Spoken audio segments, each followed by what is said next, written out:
श्री गणेशाय नमः। श्री सीताराम चरण कमले में नमः। पवन राम कथा में आज हमारा प्रसंग है कि भगवान श्री राम ने अपनी माता कौशल्या को किस प्रकार समझाया। वे कहने लगे, देवी, बहुत से महापुरुषों ने, पूर्वजों ने, देवतुल्य मनुष्यों ने उत्साह के साथ पिता के आदेश का पालन किया है। मैं भी कायरता छोड़कर पिता का हित साधन करूंगा।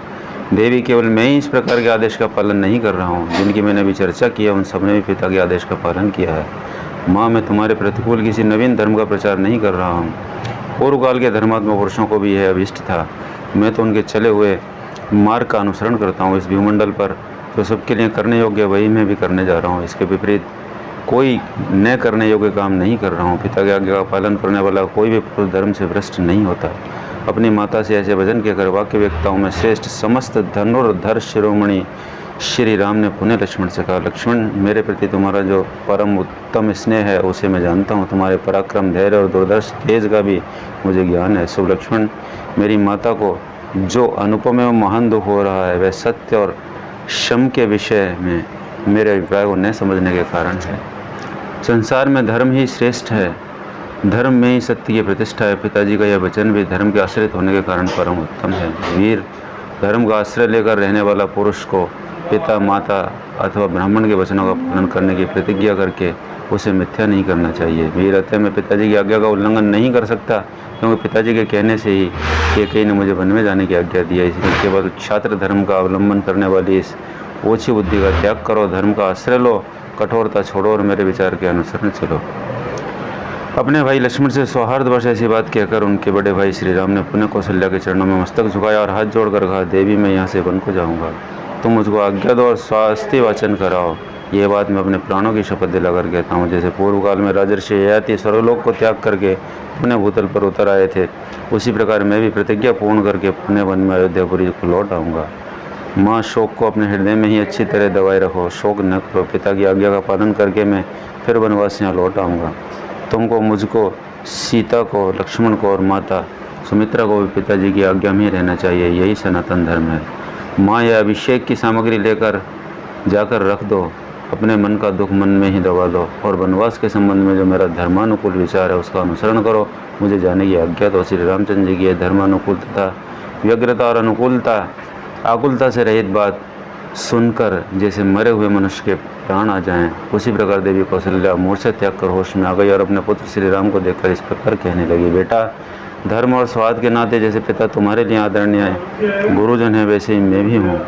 मैं तुम्हें वन में जाने की आज्ञा नहीं देती। वत्स, मुझ दुखिया को छोड़कर तुम्हें कहीं नहीं जाना चाहिए। तुम्हारे बिना मुझे यहाँ इस जीवन से क्या लाभ है। इन स्वजनों से, देवता तथा पितरों की पूजा से और अमृत से भी क्या लेना है। तुम 2 घड़ी भी मेरे पास रहो तो मैं मेरे लिए संपूर्ण जगत के राज्य से भी बढ़कर सुख देने वाला है। जैसे कोई विशाल गजराज किसी अंधकूप में पड़ जाए और लोग उसे जलते लोहाटों से मार मार कर पीड़ित करने लगे और दशा में वह क्रोध से जल उठे, उसी प्रकार श्री राम की माता बारंबार करुण पुकार सुनकर, करुण विलाप सुनकर आवेश में भर गए। उन्होंने धर्म में ही दृढ़तापूर्वक स्थिर रहकर अचेत सी हो रही माँ और आर्त एवं संतप्त हुए सुमित्रा कुमार लक्ष्मण से भी ऐसी धर्मानुकूल बात कही जैसे उस अवसर पर वे ही कह सकते थे। लक्ष्मण, मैं जानता हूँ तुम सदा ही मुझे में भक्ति रखते हो और तुम्हारा पराक्रम कितना महान है यह भी मुझसे छिपा नहीं है। तथापि तुम मेरे अभिप्राय की ओर ध्यान न देकर माताजी के स्वयं भी मुझे पीड़ा दे रहे हो। इस तरह मुझे अत्यंत दुख में न डालो। इस जीव जगत में पूर्वग्रत धर्म के फल की प्राप्ति के अवसरों पर जो धर्म, अर्थ और काम तीनों देखे गए हैं, वे सब के सब जहाँ धर्म है वहाँ अवश्य प्राप्त होते हैं, इसमें संशय नहीं है। ठीक उसी तरह जैसे भार्या धर्म, अर्थ और काम तीनों की साधन होती है, वे पति के वशीभूत या अनुकूल रहकर अतिथि सत्कार आदि धर्म के पालन में सहायक होती है, प्रेयसी रूप से काम का साधन बनती है और पुत्रवती होकर उत्तम लोक की प्राप्ति रूप अर्थ की साधिका होती है। जिस कर्म में धर्म आदि सब पुरुषार्थों का समावेश न हो उसको नहीं करना चाहिए। जिससे धर्म की सिद्धि होती है उसी का आरंभ करना चाहिए। वो केवल धर्म परायण, अर्थ परायण होता है, वह लोक में सबके द्वेष का पात्र बन जाता है तथा धर्म विरुद्ध काम में अत्यंत आसक्त होना प्रशंसा नहीं, निंदा की बात है। महाराज, हम लोगों के गुरु, राजा और पिता होने के साथ ही बड़े बूढ़े माननीय पुरुष हैं। वे क्रोध में हर्ष से अथवा काम से प्रेरित होकर भी यदि किसी कार्य के लिए आज्ञा दें तो हमें धर्म समझकर उसका पालन करना चाहिए। जिसके आचरण में क्रूरता नहीं है, ऐसा कौन पुरुष पिता की आज्ञा का पालन रूप धर्म का आचरण नहीं करेगा। इसलिए मैं पिताजी की इस संपूर्ण प्रतिज्ञा का यथावत पालन करने से मुँह नहीं मोड़ सकता। अर्थात लक्ष्मण एवं दोनों को आज्ञा देने में समर्थ गुरु हैं और माता के तो वे ही पति गति तथा धर्म हैं। वे धर्म के प्रवर्तक महाराजा भी जीवित हैं और विशेषतः अपने धर्म में मार्ग पर स्थित हैं। ऐसी दशा में माता जी जैसे दूसरी कोई विधवा स्त्री बेटे के साथ रहती है, उस प्रकार मेरे साथ यहाँ वन में कैसे चल सकती है। तो देवी, तुम मुझे वन में जाने की आज्ञा दो और हमारे मंगल के लिए स्वस्ति वाचन कराओ, जिनसे वनवास की अवधि समाप्त होने पर मैं फिर तुम्हारी सेवा में आ जाऊँ। जैसे राजा ययाति सत्य के प्रभाव से फिर स्वर्ग से लौट आए थे। केवल धर्महीन राज्य के लिए मैं महान फलदायक धर्म पालन रूप श्रेयस के पीछे नहीं ढकेल सकता। माँ, जीवन अधिक काल तक रहने वाला नहीं है, इसके लिए मैं आज अधर्म पूर्वक इस तुच्छ पृथ्वी का राज्य लेना नहीं चाहता। इस प्रकार नरश्रेष्ठ श्री राम ने धैर्यपूर्वक दंडकारण्य में जाने की इच्छा से माता को प्रसन्न करने का प्रयत्न किया तथा अपने छोटे भाई लक्ष्मण को भी अपने विचार के अनुसार भलीभांति धर्म का रहस्य समझाकर मन ही मन माता की परिक्रमा करने का संकल्प किया। श्री राम के राज्याभिषेक में विघ्न पड़ने के कारण सुमित्रा कुमार लक्ष्मण मानसिक व्यथा से दुखी थे। उनके मन में विशेष अमर्ष भरा हुआ था। वे रोष से भरे हुए गजराज की भांति क्रोध से आंखें फाड़ फाड़ कर देख रहे थे। अपने मन को वश में रखने वाले श्री राम धैर्यपूर्वक चित्त को निर्विकार रूप से काबू में रखते हुए अपने हितैषी सुहृद प्रिय भाई लक्ष्मण के पास जाकर इस प्रकार बोले।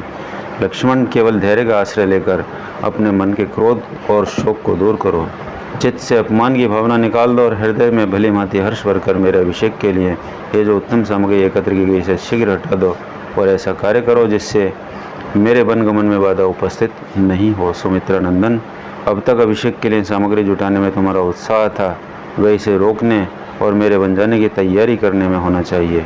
मेरे अभिषेक के कारण जिसके चित्त में संताप हो रहा है उस हमारी माता कैकेयी को जिससे किसी तरह की शंका न रह जाए वही काम करो। लक्ष्मण, उसके मन में संदेह के कारण दुख उत्पन्न हो, इस बात को मैं 2 घड़ी के लिए भी नहीं सह सकता और इनकी उपेक्षा नहीं कर सकता। मैंने भी कभी जानबूझकर या अनजाने में माताओं का अथवा पिताजी का कोई छोटा सा भी अपराध किया हो ऐसा याद नहीं आता। पिताजी सदा सत्यवादी और सत्य पराक्रमी रहे हैं। वे परलोक के भय से सदा डरते रहते हैं, इसलिए मुझे वही काम करना चाहिए जिससे मेरे पिताजी को परलौकिक भय दूर हो जाए। यदि इस अभिषेक संबंधी सामग्री को रोक नहीं दिया गया तो मेरे पिताजी को मन ही मन यह सोचकर संताप होगा कि मेरी बात सच्ची नहीं हुई और उनका यह संताप मुझे संतप्त करता रहेगा। लक्ष्मण, इन्हीं सब कारणों से मैं अभिषेक का कार्य रोककर शीघ्र ही इस नगर से वन को चला जाना चाहता हूँ। आज मेरे चले जाने से कृतकृत्य हुई राजकुमारी कैकेयी अपने पुत्र भरत का निर्भय और निश्चिंत होकर अभिषेक करावे में बलचम धारण करके सिर पर जटाजूट बांधे जब वन को चला जाऊँगा तभी कैकेयी के मन को सुख प्राप्त होगा। जिस विधाता ने कैकेयी को ऐसी बुद्धि प्रदान की है तथा इसकी प्रेरणा से उसका मन मुझे वन में भेजने के लिए अत्यंत दृढ़ हो गया है, उसे विफल मनोरथ करके कष्ट देना मेरे लिए उचित नहीं है। सुमित्रा कुमार, मेरे इस प्रवास में तथा पिता द्वारा दिए हुए इस राज्य के फिर हाथ से निकल जाने में देव के ही कारण को समझना चाहिए। मेरी समझ से कैकेयी का यह विपरीत मनोभाव देव का ही विधान है। यदि ऐसा नहीं होता तो मुझे वन में भेजकर पीड़ा देने का विचार क्यों करते। सौम्य, तुम तो जानते ही हो कि मेरे मन में पहले भी कभी माताओं के प्रति भेदभाव नहीं हुआ और कैकेयी भी मुझे से या अपने पुत्र में कोई अंतर नहीं समझती। मेरे अभिषेक को रोकने और मुझे वन में भेजने के लिए उसने राजा को प्रेरित करने के निमित्त जिन भयंकर और कटु वचनों का प्रयोग किया उन्हें साधारण मनुष्यों के लिए भी मुँह से निकालना कठिन है। उसकी चेष्टा में देव के सिवा किसी दूसरे का कारण समर्थन नहीं हो सकता। यदि ऐसी बात नहीं होती तो वैसे उत्तम स्वभाव और श्रेष्ठ गुणों से युक्त राजकुमारी की गई एक साधारण स्त्री की भांति अपने पति के समीप मुझे पीड़ा देने वाली बात कैसे कहती। मुझे कष्ट देने के लिए श्री राम को वन में भेजने का प्रस्ताव कैसे उपस्थित करती जिसके विषय में कभी कुछ न सोचा गया हो। वही देव का विधान है। प्राणियों में अथवा उनके अधिष्ठाता देवताओं में भी कोई ऐसा नहीं है जो उस देव के विधान को मेट सके। निश्चय ही उसी की प्रेरणा से मुझ में कैकेयी ने भारी उलटफेर हुआ है। मेरे हाथ में आया हुआ राज्य चला गया और कैकेयी की बुद्धि बदल गई है। सुमित्रा नंदन, कर्मों के सुख दुखादि रूप फल प्राप्त होने पर ही जिसका ज्ञान होता है, कर्म फल से अन्यत्र कहीं भी जिसका पता नहीं चलता, उस देव के साथ कौन पुरुष युद्ध कर सकता है। सुख दुख भय क्रोध लाभ हानि उत्पत्ति और विनाश तथा इस प्रकार के भी जितने परिणाम प्राप्त होते हैं जिनका कोई कारण समझ में नहीं आता वे सब देव के ही कर्म हैं।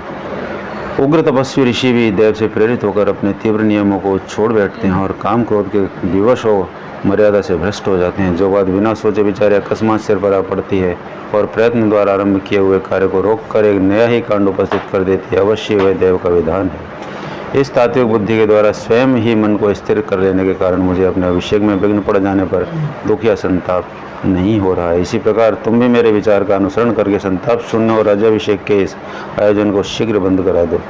लक्ष्मण, राज्याभिषेक के लिए संजोकर रखे गए इन्हीं सब कलशों द्वारा मेरा तापस व्रत के संकल्प के लिए आवश्यक स्नान होगा, अथवा राज्याभिषेक संबंधी मंगल द्रव्य में इस कलश जल की मुझे क्या आवश्यकता है। स्वयं मेरे द्वारा अपने हाथ से निकाला हुआ जल ही मेरे भक्तोपदेश का साधक होगा। लक्ष्मण, लक्ष्मी के द्वारा उलटफेर के विषय में तुम कोई चिंता न करो। मेरे लिए राज्य अथवा वनवास दोनों समान है, बल्कि विशेष विचार करने पर वनवास ही महान अभ्युदयकारी प्रतीत होता है। लक्ष्मण, मेरे राज्याभिषेक में जो विघ्न आया है, इससे मेरी सबसे छोटी माता का कारण है, ऐसी शंका नहीं करनी चाहिए, क्योंकि यह देव के अधीन है। इसी प्रकार पिताजी भी इस तरह इसमें एक कारण नहीं है।